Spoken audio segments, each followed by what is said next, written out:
રામ રામ રામેતિ સહસ્ત્ર નામ તો તુલ્યમ વરાન, અને આ સોપાય છે રામચરિત માનસની. એ શું દર્શાવે છે ખબર છે? પાર્વતીજી બેઠા જમવા, મહાદેવજી જમવા બેઠા, એટલે પાર્વતીજીએ પૂછ્યું, પાર્વતીજીને મહાદેવજી કહે છે કે હાલો જમી લઈએ, ટાઈમ થઈ ગયો. એટલે પાર્વતીજી કે ભાઈ મારે વિષ્ણુ સહસ્ત્રનો પાઠ બાકી છે, હવે વિષ્ણુ સહસ્ત્રનો પાઠ કરતા અડધી કલાક થાય.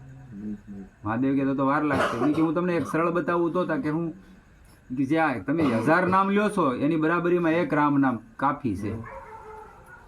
1000 નામ લ્યો ને એની બરાબરીમાં એક રામ કાફી છે. અને આજ તો એવા આપણા બહાર નહીં, આપણા અમુક ઘણા પ્રાંતોમાં, આપણા વિસ્તારોમાં એવા સિદ્ધ મહાપુરુષો જોવા મળે કે આપણે એની વાત કરીએ તેમ કે ભાઈ કે હાસી વાત થોડી હોય કે 24 કલાકમાં ભગવાન થોડા મળે. તૈયારી કરીને આવો હું કામ ન મળે વાલા? તમારી તૈયારી જ નથી. ખેતી તૈયાર હોય, ખારસ ભૂમિમાં થોડી કોઈ દિવસ કેળનો છોડ થાય ને એમાં ચોવીસ થોડા કેળા આવે વાલા? આવે ખરા? બાકી તૈયાર થઈને વી આવજો, 24 કલાકમાં મળે. આજે પ્રમાણ છે 1982ની સત્ય ઘટના છે. શું વાત કરો તમે? ન મળે એમ. કળયુગ જ હતો, એને કાંઈ 5-6 વર્ષ ન થઈ ગયા. 1982માં અયોધ્યામાં બની ગયેલી સત્ય ઘટના છે. કલ્યાણ નામના અંકમાં સપાણેલી છે. કોઈને મારી વાત ઉપર વિશ્વાસ ન આવતો હોય ને તો કલ્યાણ નામનો અંક આવે, ગીતા પ્રેસનો તપાસ કરી લેવાની છૂટી. આ કે ભગવાન થોડા મળે? તો હું મારા ઘરની વાત કરું, આમાં તમે એક શબ્દ મારા ઘરનો નથી કહેતો, અને આ મારે કરવાની જરૂર નથી, એ હું તમને કહી દઉં. આ કાંઈ વાવડા બધાને ભેગા કરીને હું મારું આમાં રોટલો હાલે એવું લાગે તમને? મને પરમાત્માએ રોજી રોટી આપી છે, એનાથી હું ખુશ છું. એટલે મતલબ મારો કહેવાનો નથી જાણતા તો ન્યા ન પોગો તમે. ખબર જ નથી તમે, તમારી જિંદગી આમને વહી ગઈ કોકની કરવામાં, સમજ્યા તમે?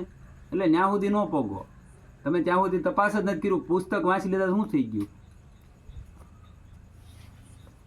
ઓલા ગામડામાં ભજન કરવા વાળા સમજી ગયા હતા. ખટ શાસ્ત્ર 18 પુરાણા 21 બ્રહ્માંડ વિસ્તારા, 4 વેદ બ્રહ્માજી પડતા તોય સાહેબ ઉનસે ન્યારા. ઓલો ગોદડ હતો ને એ સમજી ગયો હતો, ઓલો સતાર સમજી ગયો હતો. અને આપણે 1800 જાતના પુસ્તક વાંચીને હજી અહીંયા જ ખોજ કરી છે. એમ થોડા મળે? અરે હું કામ ન મળે? રામ રામ કરો, કૃષ્ણ કૃષ્ણ કરો, શિવ શિવ કરો, જે નામ ગમે પકડી લો. કેમ ન મળે પરમાત્મા? છેલ્લો જન્મ માની લો. આ તો કે ન મળે, હજી તો કે ઘણા જન્મને લાવવું પડશે, હજી અહીં દબાવવું થાય. ક્યાં નથી તમે આનથી વાંચી લીધે કાંઈ નથી થઈ જતું. તુલસીદાસજી મહારાજ ગાંડા નહોતા, એમને નહોતું કીધું રામ નામ અનુલક્ષ્મણી જતન કરે જો કોઈ, સુખી રહે સંસારમાં દુઃખી રહે ના કોઈ. એમને નહોતું કીધું. ઓલો પુનિત નીકળ્યો ને, હાલે જ હતા પુનિત મહારાજ ધંધુકાની બજારમાં સાંભળી ગયા ને ક્ષય નામનો રોગ છે તો ટીબીનો. એટલે એને સાંભળી ગયા, સોપાઈ બોલે ને, સોપાઈ સાંભળી ગયા. એટલે એમ થયું ઓહો હો, જો આનાથી જ બધા રોગ મટી જતા હોય તો આનાથી મોટી બીજી દવા કઈ છે? પધારો. આનાથી મોટી દવા કઈ હોય બીજી? કે ત્યાંથી મહાપુરુષ પાછા વળી ગયા. અમદાવાદમાં જઈને મણિનગરમાં ભજન કરવું છે. આજે એનો આશ્રમ છે, કોઈને જોવા જવું જોઈ આવજો. ભલામણા તમે એમ કહો રામ રામ કૃષ્ણ કૃષ્ણ કરે શું થાય? હવે તમે ખાધું જ નથી, જે ખીર સાખી જ નથી, એના સ્વાદની તમને શું ખબર હોય? મારે તમને એનું કંઈ ઉદાહરણ ન પૂરું પાડી શકું કે ખાઈ લો હલી લો એમ. મારે તમને કહેવું જ પડે. 3 વાર પૂછો ને એટલે કહેવું પડે કેવી ગળી છે ને તાક શાખો.